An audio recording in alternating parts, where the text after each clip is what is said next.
on Nevada's response to COVID-19. First, I want to direct all those who are watching to the Nevada Health Response website. That is nvhealthresponse.nv.gov. nvhealthresponse.nv.gov, where a copy of Nevada Health Response Daily Situation Report is located. I will be referencing some of the data points in there. The data will also be highlighted on the screen with me, but the most robust information is in the Daily Situation Report. Again, nvhealthresponse.nv.gov. I'd like to talk about Nevada's person protective equipment, also called PPE. So far, we have distributed 1.9 million pieces of PPE. Nevada Hospital Association tells me we are in a yellow zone. That means our hospitals and healthcare professionals are getting the PPE they need to do their job, but it also means we must continue to work to acquire more PPE. We want to be in the green zone.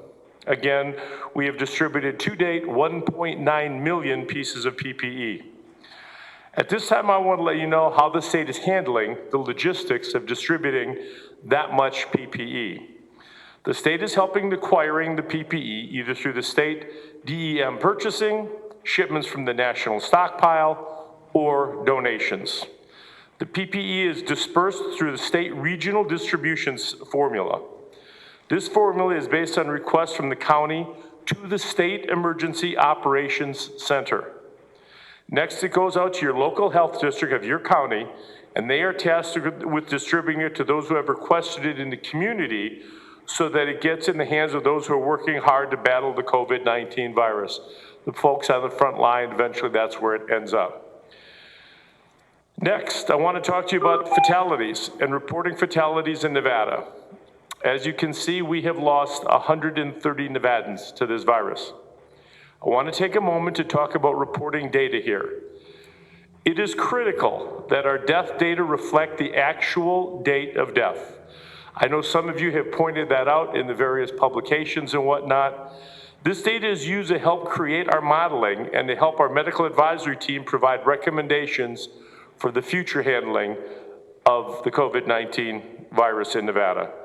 That's why our Department of Health and Human Services Office of Analytics, in partnership with the local agencies who report to us, have worked overtime to make sure that this death information is accurately reported. This is one of many ways we're working to better inform our medical experts and the public. Finally, one of the best ways to make sure fewer Nevadans die from this virus is to make sure we do not overwhelm our healthcare system. As you can see from the chart that's in front of you, today we have 340 confirmed COVID-19 patients in hospitals statewide. 59% of our beds are occupied statewide. 10% of those beds are occupied by COVID-19 patients. In the middle, 69% of our ICU beds statewide are currently occupied. 1/3 of those are occupied, those ICU beds are occupied by COVID-19 patients. And 37% of the ventilators that we have in Nevada are currently in use statewide. 39% of that 37% is in use for COVID-19 patients. Our medical experts tell me that we should be reassured by these numbers that we're doing a great job of protecting our healthcare system so that the medical professionals has the best shot of treating patients that walk in the door. It shows us that staying home for Nevada works. And make sure you stay healthy. If we keep these numbers where they're at, we can help to beat this virus together. Before I move on, I want to touch on a few other pieces of news in the last few days. As always, Nevadans can visit the Nevada Health Response website to stay up to date, and I encourage them to do that. On that website, you can subscribe for updates, and you'll get copies of our daily situation reports. Also, please consider your local news media as good sources of information. And I'm going to repeat a statement that I made at one of my conferences in Southern Nevada. I know some elected officials have decided to berate the media for their handling of this situation. I want to say thank you to all of our media partners.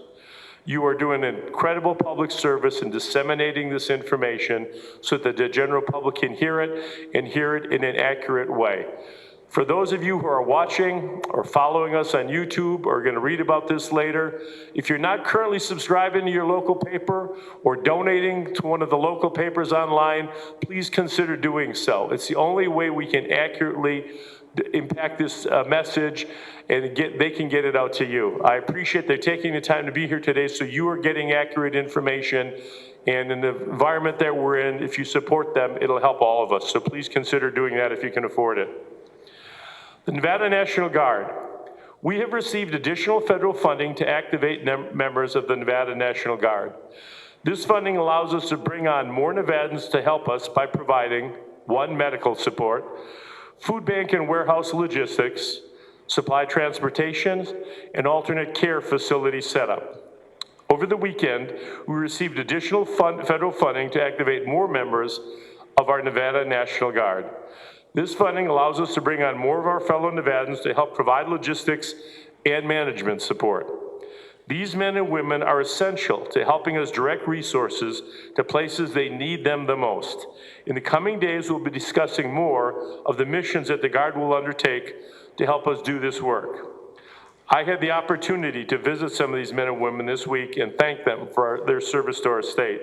They are brothers, our sisters, our mothers and fathers, our friends, and our coworkers, and we should all be grateful for their service. Now, and I also want to mention that they are going above and beyond with helping us with some of our tribal communities in terms of delivering both PPE and food products to get the tribes that are a little more remote and can't get access to those. Now I'm going to talk about something that is on the mind of a lot of our Nevadans, unemployment insurance. I want to change gears and address a topic that's been on a lot of Nevadans' mind, and that's filing for unemployment benefits. I can assure you it's on their mind because we get a number of phone calls on a regular basis and emails relating to the unemployment insurance topic.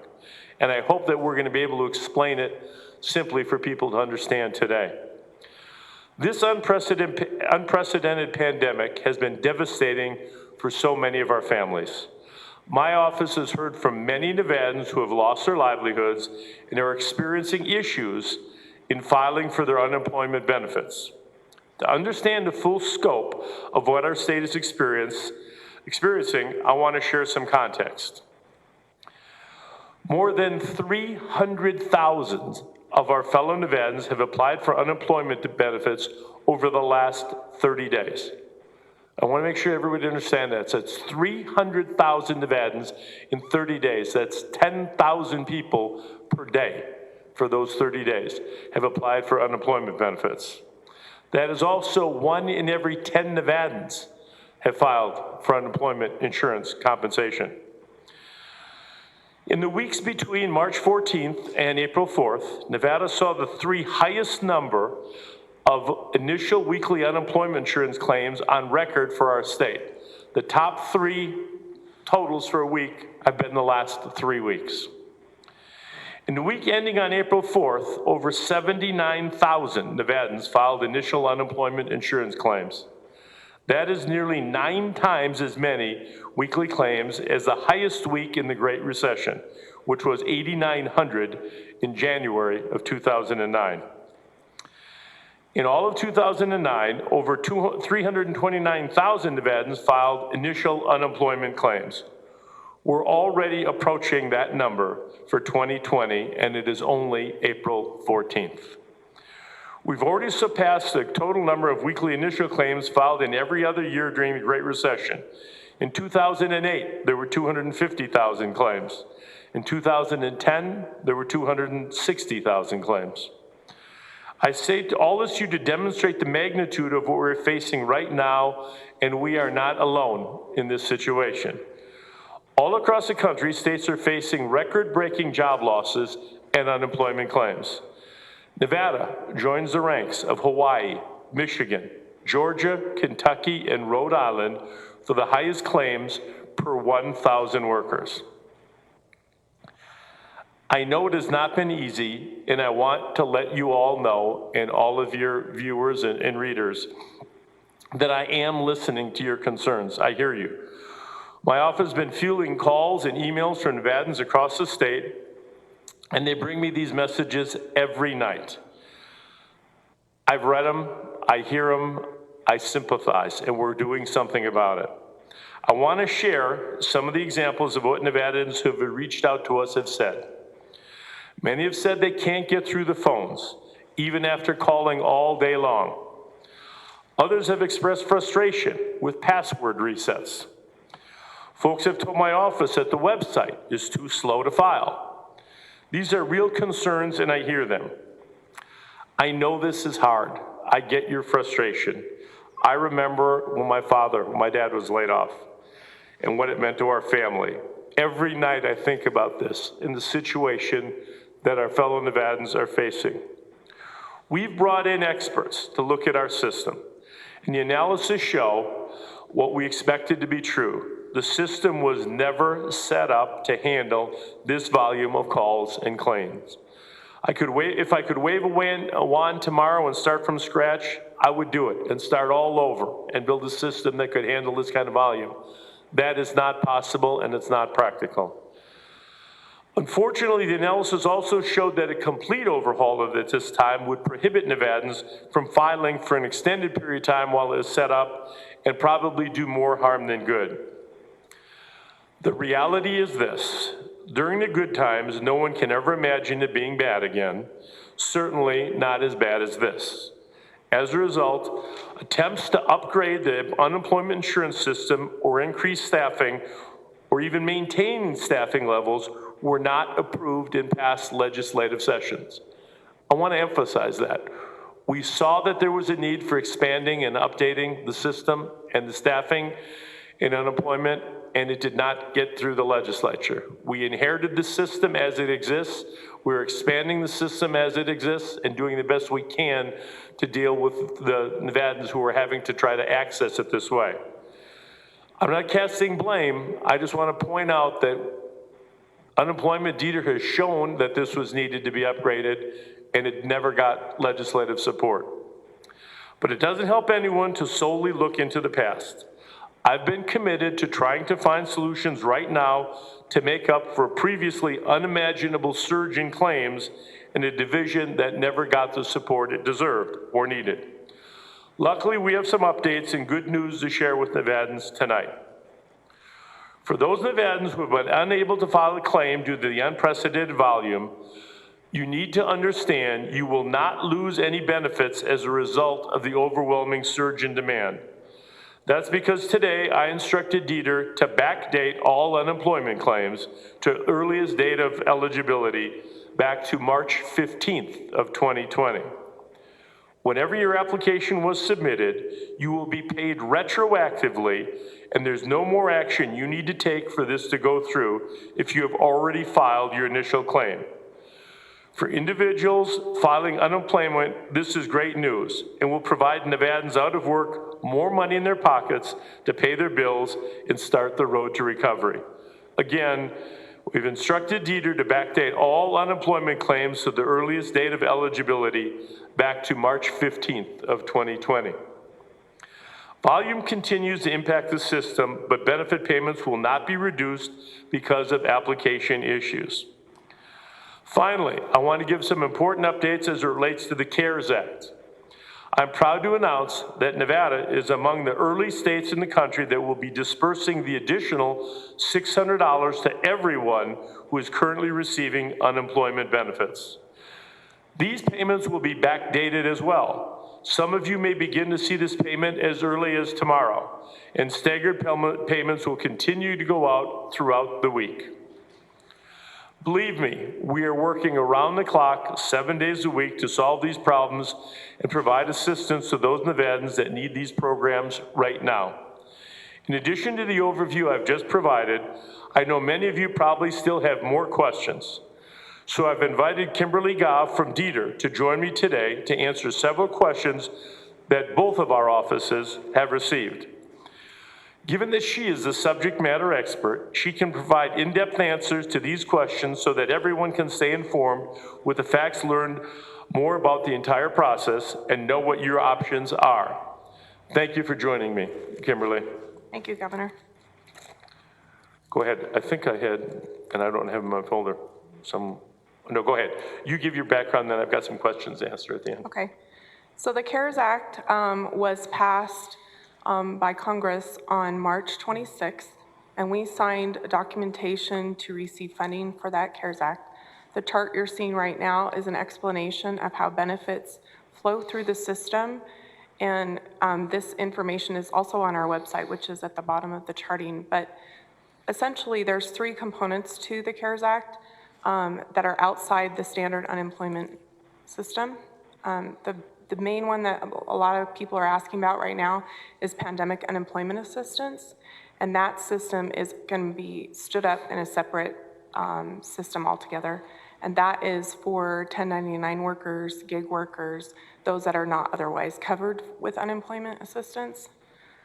The other components are the extension of benefits for an additional 13 weeks through federal funding, and also, as the governor mentioned, the additional $600 per week through the end of July. Thank you. While we know things are very frustrating for people, we want to go over a few things that have been done to ease the unprecedented volume that we're seeing. DETR has tripled its staff in a matter of 4 weeks. We've increased from about 70 employees that handle the claim volume to over 200, and we continue to add staff.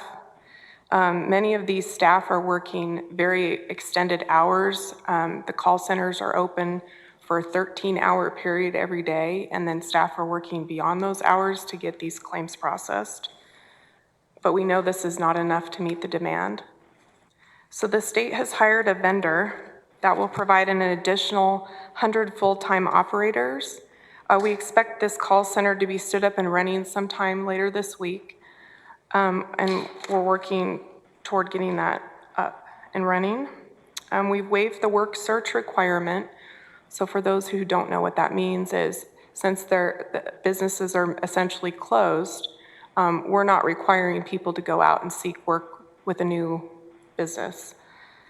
The 7-day waiting period that traditionally would have occurred at the beginning of the filing, we have waived that process as well. For those who are self-employed and gig workers, we also know that you are hurting as well. We're doing our very best to fast track the system necessary to provide a way for everybody to apply. The state has identified a vendor, and we're hoping to get that module set up very soon. We're looking maybe mid-May, early May right now. Additionally, we want to draw attention to the filing process. Traditionally, under unemployment, most people would file their weekly claim on Sunday as soon as the week opens up for filing. And what we are seeing from the impact to the system, that really puts a toll on the system. And so we're asking people to follow the guideline that we've presented here in this slide, to file based on your last name on a set day. So if your name starts A through K, you would file on Sunday. L through R, you would file on Monday. S through Z, you would file on Tuesday, and then anybody could apply on the other days. We're hoping that that would alleviate some of the perception that they can't access the system and maybe stagger that out so people have a better opportunity to get in quickly and get out and get their weekly claim filed. So we're hoping that provides some alleviation to access. Thank you, Kimberly. I appreciate that. And if we could again, and this is why it's so important to support our media outlets, if you could disseminate that information, those letters on those days, it'll help people access the system and get through quicker, which is going to help all of us.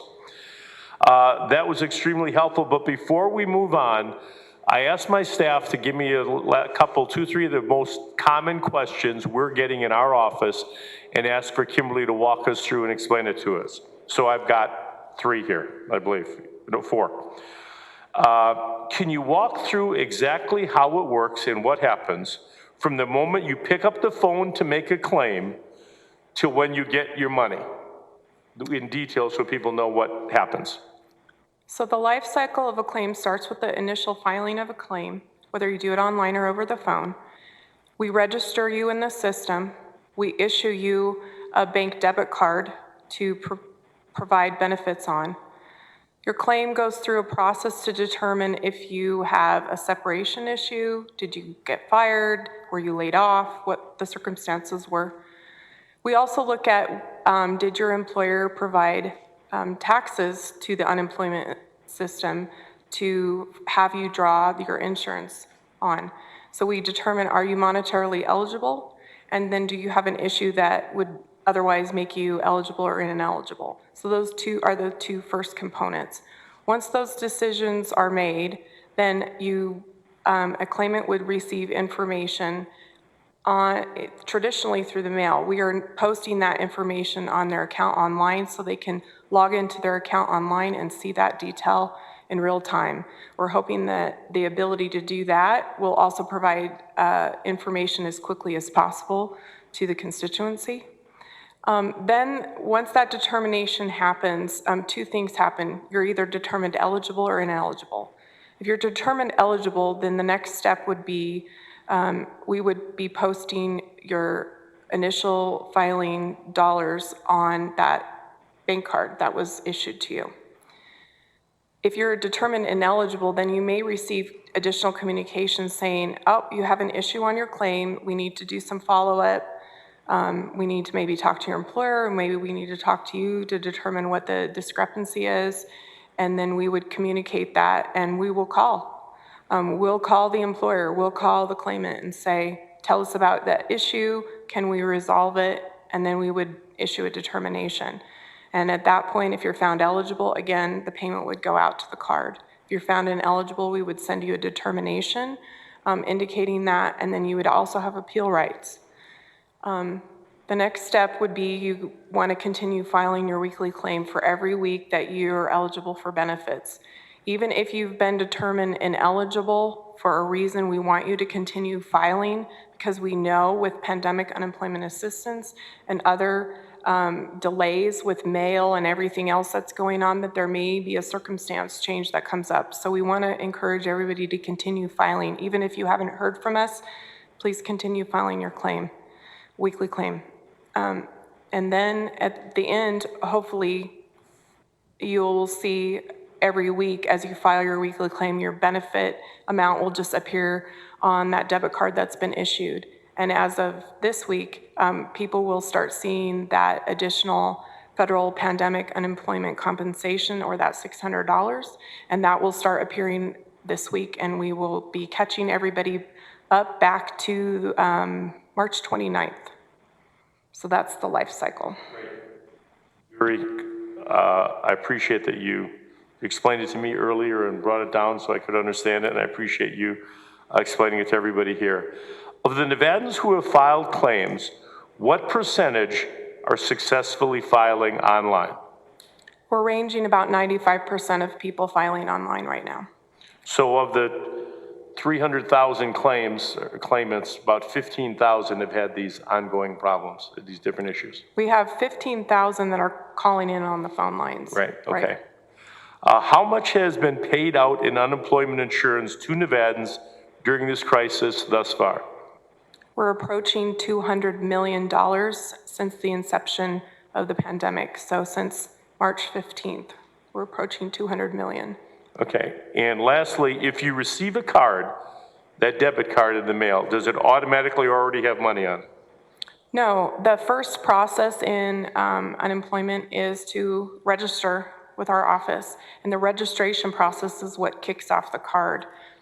You'll receive that from Bank of America, and that is who is our contracted vendor.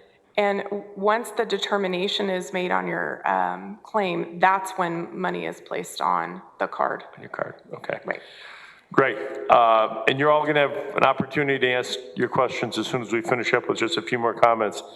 Again, I understand this is an uncertain time for many Nevadans, but with people like Kimberly and her team working so hard and so diligently every day to help, I know we will get through this. I know we will get through this, and they genuinely care about every one of these phone calls that they're getting and that they're taking, and people that have problems. So if you bear with us as best you can, we will get through it with everyone. We will be as transparent and consistent in our approach to make fact-based decisions to help every Nevadan stay safe and as well protected, both from a health and financial aspect as we possibly can. Finally, I would like to announce today's Nevada Hero of the Day. Desiree Irons works as a training supervisor for the Clark County School District Food Services. Recently, Desiree put together food bags for children in need. Desiree said, "We've seen a great deal of gratitude from the families and children. They are so thankful for the meals we give them. Seeing the kids and how much they appreciate what we're doing, that's what keeps us going." Desiree represents one of many stories highlighting how our educators are going above and beyond during this pandemic.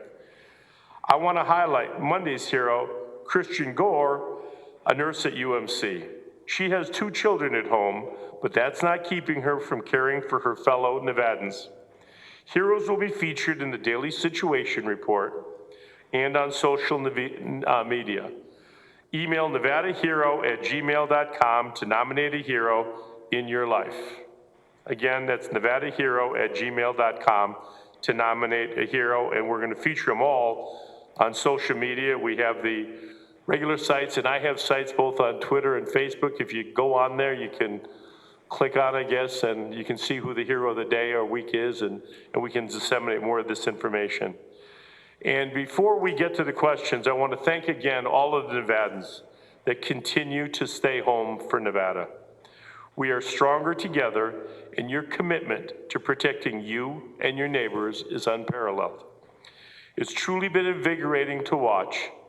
Good night and stay safe out there.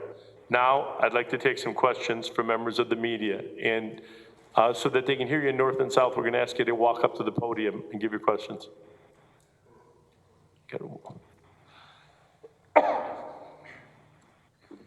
Is good? You said the system was analyzed and it was found out to not be prepared for what's happening right now with the influx of people. Is that what we experienced over the weekend with the system shutting down, and is that expected to continue happening? Well, I didn't say it wasn't prepared. I said it didn't have the capacity to handle this volume of claims. Now, Kimberly, can you address what happened over the weekend with the... Over the weekend, we actually deployed additional code into our system to handle the $600 payment and some additional electronic code updates for electronic filing for employers and some other things for notices.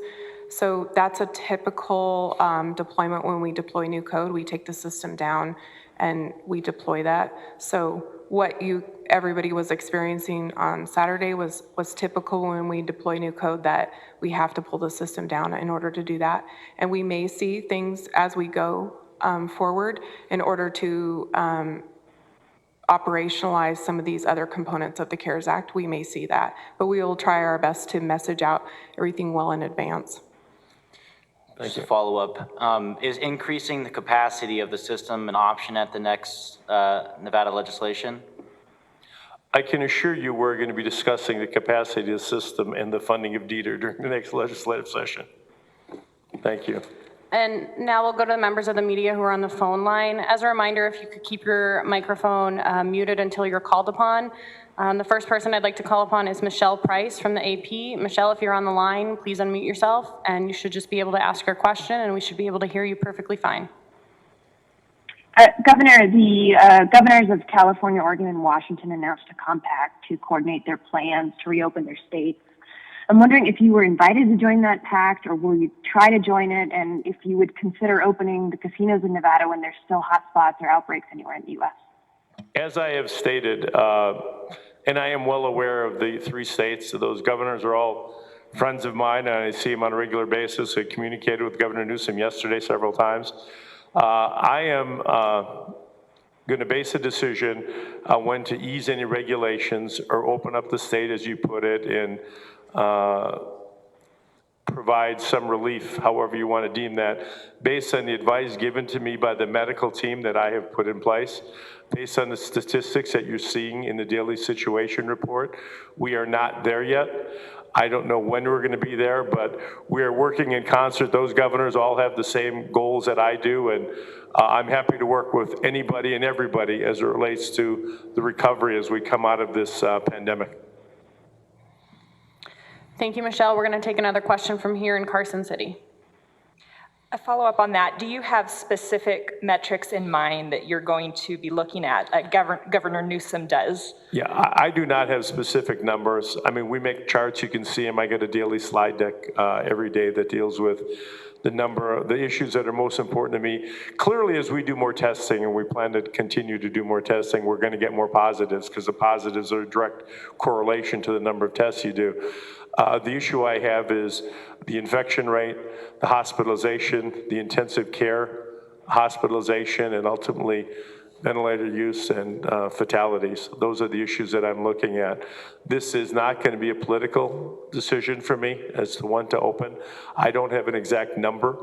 I'll take a lot of advice from our medical folks and determine what's in the best interest of keeping all Nevadans safe before we decide opening up. I certainly don't want to be premature and have to come back and say we went too fast. So we're going to take it slow and steady and to listen to the doctors. Have you gotten lobbied by trade groups and businesses urging you to open up the government soon? I've gotten lobbied by a lot of people. I assure them, I give every one of them the same answer, that my #1 focus is to protect the health and welfare of all Nevadans. And hopefully all these different special interest groups will share that same priority with me, and that's what I tell them. Thank you. We're going to go back to the phone line. Todd from KTNV, if you are on the line at this time, if you could unmute your microphone, and we should be able to hear your question. Yes. Hi, Governor. My question is about, we heard a lot about models when it comes to predicting people getting COVID-19, but I'm curious, are there any internal mechanisms that you guys have when it comes to unemployment claims? Is there any way for you guys to say, well, right now we're at 300,000, but we expect this number to begin to dwindle, or do you expect that number to continue to increase? Are there any indicators to let you know either way? Well, I don't have a model as it relates to my unemployment claims. I can assure you that as every day I'm notified of more businesses that are temporarily shutting down or furloughing employees, and we have a healthy unemployment fund. And I can also assure you that once we start easing the restrictions, the number of claimants is going to go down. So we're just going to have to wait till the time is right, based on medicine and science, and not based on politics. And that's what I intend to do. Thank you, Todd. And I'm curious. We'll allow a follow-up If I may, question, Todd. Go ahead. I'm sorry, Governor, you talked about testing. So I'm just curious, what are your thoughts about President Trump today making it clear during his press briefing that he believes testing is up to the governors? If people need tests, the responsibility is for the governors to secure enough tests for people in their state. Well, that's kind of been the place that Nevada's been in this entire time. We've had to secure all of our tests. We got, as I said previously, a few components for some tests, but we've been responsible for procuring all of our tests. We're continuing to do so, and we're upping that procurement as much as possible, and hopefully we'll be able to test more people. But it would be nice if we got more help, but I'm not counting on any. Thank you, Todd. We're going to go back to questions here in the room in Carson City, and we'll be back to the phone lines in just a sec. Hey, Governor, last week you guys, you and Dieter announced the new call center vendor that you guys had partnered with, 100 new employees to help with the unemployment claims by phone. Is there a reason why that company wasn't named? And when do you think we'll see a phone number for that company so that people have an increased capacity to be able to call in? Kimberly, go ahead. This is my unemployment expert, so she's... This week. This week? Yeah. Okay, cool. For sure. And can I follow up with a separate question? When it comes to skilled nursing homes and other similar facilities, it's been 237 cases now in 32 of these facilities. What's the state doing to address these outbreaks in these facilities? Well, that's one of the reasons we activated more members of the National Guard to be able to get into these facilities. There are a lot of these facilities of varying sizes across the state. It's extremely unfortunate. My mom was in a rehab facility for a couple months a few years ago when she had a broken back situation, and the folks that are in there are more vulnerable, clearly, because they have underlying conditions. And we did make sure that we can get enough PPE into them and provide professional services. I know some of our battle-born medical team have been asked to go into some of these, and we're going to send more medical professionals, retired folks in there to try to provide some assistance. And it's a focus for all of us because those are our most vulnerable citizens. Thanks. Thank you, Colton. Next, we'll go to Vanessa Murphy from KLAS. Vanessa, if you're on the line, could you please unmute your microphone and you can ask your question now. Thank you, Governor Sisolak. Thanks for taking my question. We know, as you mentioned, PPE is an issue. We know that healthcare workers are concerned. We also know that most hospitals are not releasing the numbers of positive COVID-19 employees. Does that concern you? Well, I have learned that I don't have a lot of control over the health districts in the state of Nevada. I would like more information. I'd like more timely information. They are responsible for that, and they're also responsible. You've got to understand, and I get on my staff, and again, I'm going to commend my staff. I mean, Michelle's walking out right now, but I've got the absolute greatest staff in the whole world. And I read this stuff. My mom will say, or my wife will see an article in the paper that this assisted living facility, the nurses are claiming that they don't have masks, or this one doesn't have gowns. And we do not provide it directly to those facilities. It comes up through the channels the same way it comes down through the channels for distribution. It's concerning to me that they are not getting enough. I don't know if the hospitals, I saw in the paper today that UMC had, they thought, a 2-month supply of PPE. So that seems like, you know, significant amount. I want to make sure that everybody on the front line gets that equipment as much as is possible. And I would like timely information. I know that with the media, some of you get frustrated, as do I, when you see the reports coming out at different times of the day versus the positives versus the hospitalizations versus the fatalities and whatnot. So a little more consistency in reporting from the health districts would be great. Thank you, Vanessa. We'll go back to questions here in the room in Carson City. Governor, you have a medical advisory committee to tell you when we're at the maximum or what the numbers mean. Do you have a committee, or are you considering or working on one that's going to help you open things up in a systematic way? I will certainly seek out the advice of business experts. I've got a lot of internal folks with GoEd. As was previously asked, I have no shortage of business and interest groups volunteering information and suggestions along the way. I'm happy to listen to anybody, but I certainly don't want to be premature and give anybody the idea that that's in the next foreseeable couple immediate future, because it's not. We need to keep working to keep flattening the curve and keeping the hospitalizations down. But when we get to the point about talking about opening up and relaxing regulations, we will certainly seek input. Thank you. And we'll go to Jacqueline Schultz from Fox 5. Jacqueline, if you're on the line, you can unmute your microphone and we'll be able to hear your question. Thank you.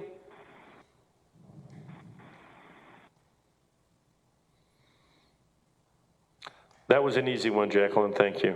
We'll come back to the room in Carson City and we'll go back to the phone lines in just a second. Governor, when do you anticipate we might need to call a special session?